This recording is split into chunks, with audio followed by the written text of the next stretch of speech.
ধৈর্য ধরে কোনো কিছু শেখা আমাদের খুব দরকার।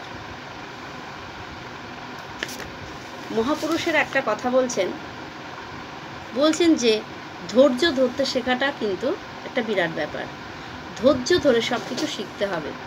এই যে ধৈর্য যদি আমাদের না থাকে তাহলে কিন্তু আমরা কোনো বড় বড় কোনো কাজ আমরা করতে পারবো না। তাই জন্য বলছে যে ধৈর্য ধরো।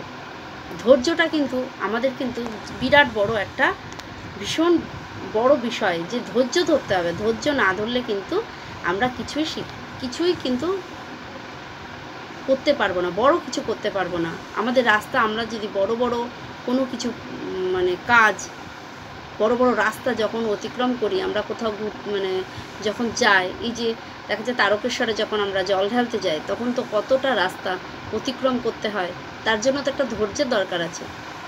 তাই ধৈর্য না ধরলে আমরা কিছুই করতে পারবো না। ধৈর্যটা আমাদের কিন্তু খুব দরকার।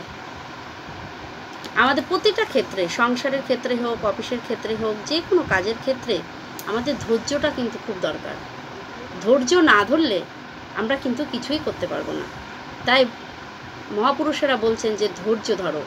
ধৈর্য ধরলে সব পাওয়া যাবে। বড় কিছু পেতে গেলে অবশ্যই ধৈর্যের দরকার আছে। বলছে যে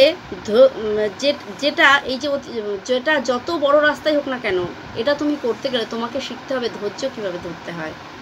ধৈর্য না ধরলে কখনো তুমি কোনো দিন কিছু করতে পারবে না। তোমার জীবনে যত বড়ই কাজ থাকুক না কেন, যত বড়ই তুমি কর্মচারী বা অফিসার যাই হও না কেন, কার্যক্ষেত্রে বলো, আধ্যাত্মিক লাইনে বলো, যেখানেই বলো না কেন, একটু ধৈর্যের দরকার আছে। ধৈর্য ছাড়া, অধৈর্য হলে কোনো কিছু আমরা পাবো না। তাই বলছে ধৈর্য ধরো বন্ধু, ধৈর্য ধরলে সব পাওয়া যাবে। বলছে যে ধৈর্যের বাঁধ যেন ভেঙে না যায়। ধৈর্য না ধরলে কিচ্ছু করা যায় না। শ্রী শ্রী মায়ের বই পড়লে দেখা যায়, তার জীবন কাহিনী দেখলে দেখা যায় ধৈর্য কাকে বলে।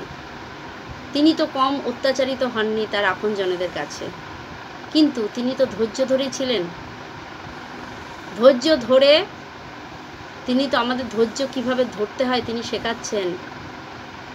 কারোর দোষ তিনি দেখছেন না, তিনি কিন্তু নির্বিকার হয়ে একবারে ধৈর্য ধরে কিন্তু জীবনটাকে আগিয়ে নিয়ে গেছেন এবং আমাদেরকেও শেখাচ্ছেন কিভাবে এগোতে হবে।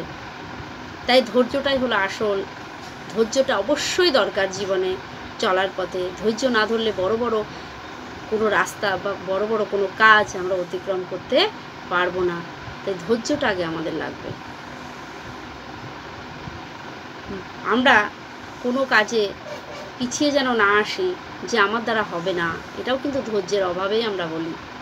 আমার দ্বারা হবে না, আমি কি পারবো, এটা কিন্তু আমরা যেন না বলি। আমরা এগিয়ে যাই সব কিছুতেই যে না আমরা পারবো, পারতেই হবে, যত কষ্টই হোক না কেন ধৈর্য আমাকে ধরতেই হবে। কোনো কিছুতে পিছপা হলে আমাদের হবে না।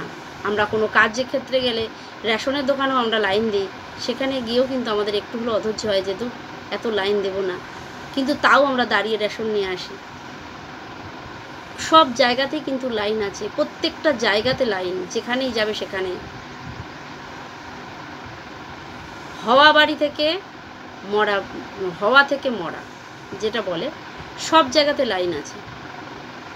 কোন জায়গাতে লাইন নেই? হসপিটালে যখন মা সন্তান প্রসব করতে যায় সেখানেও লাইন, যে একটার পরে আরেকটা, আরেকটার পরে আরেকটা। যখন কেউ দেহ ছেড়ে চলে যায়, সেই শ্মশানে যখন তার দেহটা যখন অগ্নিতে দেওয়া হয়, আগুনে যখন দেওয়া হয়, তখনও কিন্তু লাইন।